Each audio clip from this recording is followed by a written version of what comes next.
Audio Jungle। नए आयामों के साथ मनेगा इस वर्ष कॉलेज मैदान में भव्य दशहरा उत्सव, भजन संध्या, इलेक्ट्रॉनिक आतिशबाजी होगी आकर्षण का खास केंद्र। खानपुरा में रावण की प्रतिमा के समक्ष होगा भव्य आयोजन। अब समाचार विस्तार से। मंदसौर नगर की उत्सव प्रिय परंपरा को दृष्टिगत रखते हुए इस वर्ष दशपुर सांस्कृतिक उत्सव समिति ने 2 अक्टूबर गुरुवार को विजयदशमी पर्व पर दशहरा उत्सव को और अधिक भव्यता प्रदान करने हेतु नए आयाम दिए हैं। इस बार मंदसौर की कॉलेज मैदान में आतिशबाजी के नज़ारे इलेक्ट्रॉनिक सिस्टम से होंगे। रावण के 75 फीट ऊंचे आकर्षक पुतले का निर्माण किया जा रहा है। तलवार वाला हाथ हिलेगा, आंखें चमकाएगा और गर्दन घुमाकर पूरे मैदान का भी अवलोकन करेगा। इस प्रकार मेघनाथ और कुंभकर्ण के भी 41 फीट के पुतले तैयार किए गए हैं। इस बार दशहरा उत्सव की प्रमुख विशेषता यह रही कि समिति के संरक्षक पूर्व विधायक यशपाल सिंह सिसोदिया के सक्रिय प्रयासों से मध्य प्रदेश शासन की संस्कृति विभाग की भी मंदसौर के दशहरा उत्सव में सहभागिता सुनिश्चित हो चुकी है। दशहरा पर्व के दिन रावण दहन और आतिशबाजी के पूर्व भजन संध्या भी होगी और इंदौर के सुप्रसिद्ध भजन गायक श्री किशन भगत और उनकी टीम भजनों की सुमधुर प्रस्तुतियां देंगे। रावण और मेघनाथ कुंभकर्णों के पुतलों को दशहरा पर्व के ठीक एक दिन पहले 1 अक्टूबर को मैदान में खड़ा कर दिया जाएगा। दशपुर सांस्कृतिक उत्सव समिति के अध्यक्ष डॉक्टर भानु प्रताप सिंह सिसोदिया, श्री ब्रजेश जोशी, श्री नरेंद्र अग्रवाल द्वारा इस भव्य आयोजन को सुचारू रूप से संपन्न करने हेतु जिला व पुलिस प्रशासन से भी चर्चा कर आवश्यक विमर्श किया गया है। फतेहपुर सिकरी के अब्दुल सत्तार परिवार द्वारा रावण, मेघनाथ व कुंभकर्ण के पुतलों का मंदसौर में पिछले 25 दिनों से निर्माण किया जा रहा है। समिति पदाधिकारी और सदस्यगण पुतलों के निर्माण कार्य का भी अवलोकन कर वहां की व्यवस्था देखने में जुटे हुए हैं। वहीं दूसरी ओर मंदसौर नगर के खानपुरा क्षेत्र में रावण की विशालकाय प्रतिमा स्थायी रूप से बनी हुई है, जहां पर नामदेव समाज द्वारा दशहरा उत्सव का आयोजन किया जाता है। प्रतिमा का इतिहास बहुत पुराना है। यह भी किंवदंती के रावण का ससुराल मंदसौर था, इसलिए यहाँ पर रावण की पूजा अर्चना की जाती है और आज भी खानपुरा क्षेत्र में रावण को जमाई मानते हुए रावण की प्रतिमा के सामने से महिलाएं घूंघट में निकलती हैं। दशहरा पर्व पर यहाँ पर प्रतिमा के समक्ष रावण वध का प्रतीकात्मक आयोजन होता है और भव्य आतिशबाजी की जाती है। नामदेव समाज के सह सचिव राजेश मेड़तवाल ने मीडिया से चर्चा करते हुए कहा कि जिस प्रकार से भगवान पशुपतिनाथ क्षेत्र विश्व प्रसिद्ध है, उसी प्रकार से रावण की प्रतिमा भी प्रसिद्ध है। इस क्षेत्र का भी समुचित विकास होना चाहिए। जनसारंगी न्यूज़ के लक्ष्मण जटिया की रिपोर्ट। रावण में इस बार विशेषता ये रहेगी न, रावण अपना गर्दन हिलाएगा, तलवार वाला हाथ चलाएगा, अपने होठों को हिलाएगा, आँखों को चमकाएगा और इसके 10 मुंह हैं, इलेक्ट्रिक द्वारा एक एक करके फूटे जाएंगे। कितने दिन लगेंगे आपको इसको बनाने में? ये 1 महीना लगता है हमको बनाने में। अब तक तो हमें 20-22 दिन हो गए यहाँ पे काम करने में। कल भी हम लोग रावण दहन का एक भव्य कार्यक्रम कॉलेज ग्राउंड मैदान में 2 अक्टूबर की शाम 6 बजे से प्रारंभ करेंगे। उसका आयोजन के लिए हम सब पूरी समिति कटिबद्ध है और उसी को लेकर के लगातार 20 दिनों से रावण के पुतले को बनाने को लेकर के फतेहपुर सिकरी से पूरी टीम आई हुई है और 20 दिन से इसका निर्माण चल रहा है।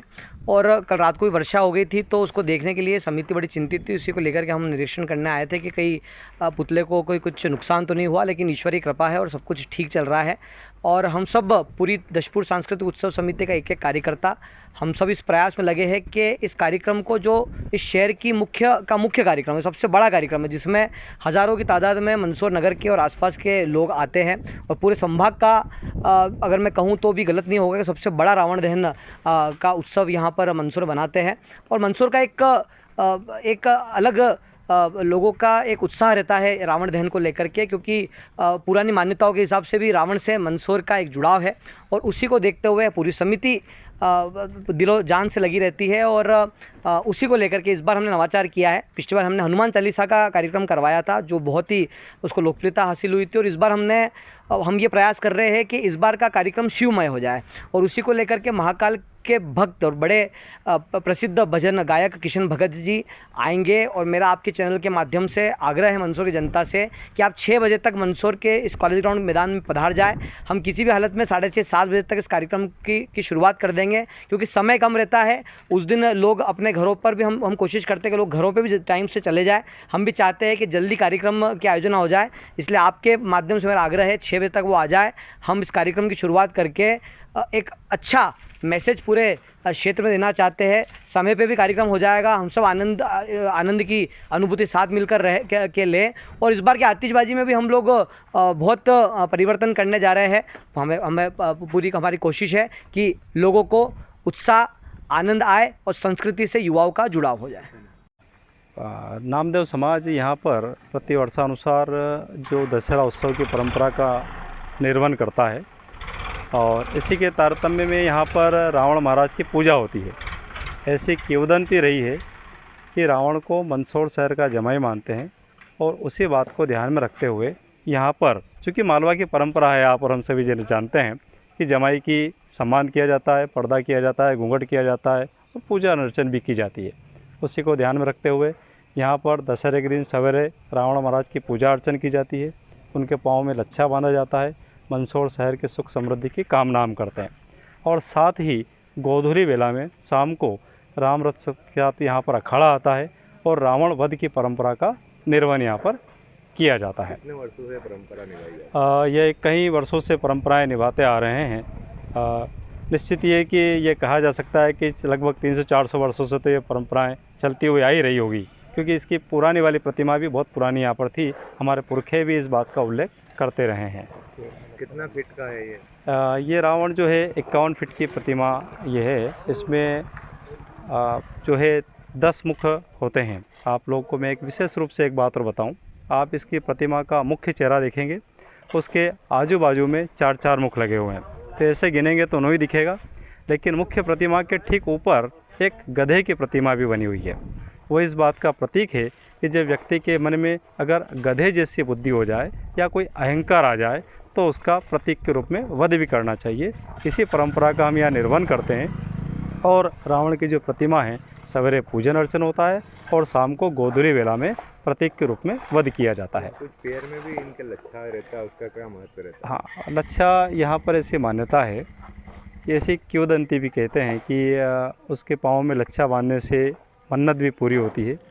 और एक प्रकार की व्याधि बीमारी होती है, एकात्रा बुखार, अगर पाँव में लच्छा बांध दिया जाए, जो व्यक्ति बीमार व्यक्ति है उस व्यक्ति को लाकर उसके हाथ से यहाँ लच्छा बंधवाया जाता है और मन्नत मांगी जाती है, तो निश्चित ये कि उसका स्वास्थ्य सही होता है और कई लोगों की यहाँ पर मनोकामनाएं भी पूर्ण होती है।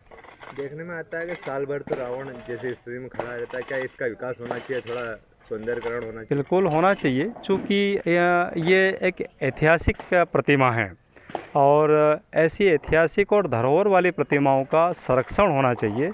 उसके आसपास के क्षेत्र का इतना सुंदर विकास होना चाहिए कि मंदसौर शहर में लोग आकर इस प्रतिमा को देखें। चूँकि हम देख रहे हैं कि मंदसौर के पशुपतिनाथ मंदिर का जिस प्रकार से विकास हो रहा है, तो उसी को ध्यान में रखते हुए क्यों न यहाँ पर इस प्रतिमा के आसपास भी इतना सुंदर सा वातावरण और क्षेत्र बनाया जाए जिससे यहाँ पर विकास हो। मंदसौर की जो बड़ी प्रतिमा पशुपतिनाथ जी की प्रतिमा है, विश्वविख्यात है। आप देखेंगे कि रावण की इतनी बड़ी प्रतिमा भी आपको कहीं नहीं मिलेगी।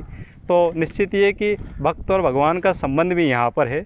भगवान शिव के परम भक्त लंकेश महाराज यहाँ हैं और भगवान शिव की बड़ी प्रतिमा भी है, तो दोनों का संबंध भी है, तो दोनों जगहों का विकास निश्चित होना चाहिए। ऐसी नामदेव समाज हम यहाँ पर जो है जनप्रतिनिधियों से और सरकार से भी विनती करते हैं कि इस प्रकार से अच्छा इस क्षेत्र का विकास करना चाहिए। राजेश मेड़तवाल, सह सचिव नामदेव समाज, मंदसौर।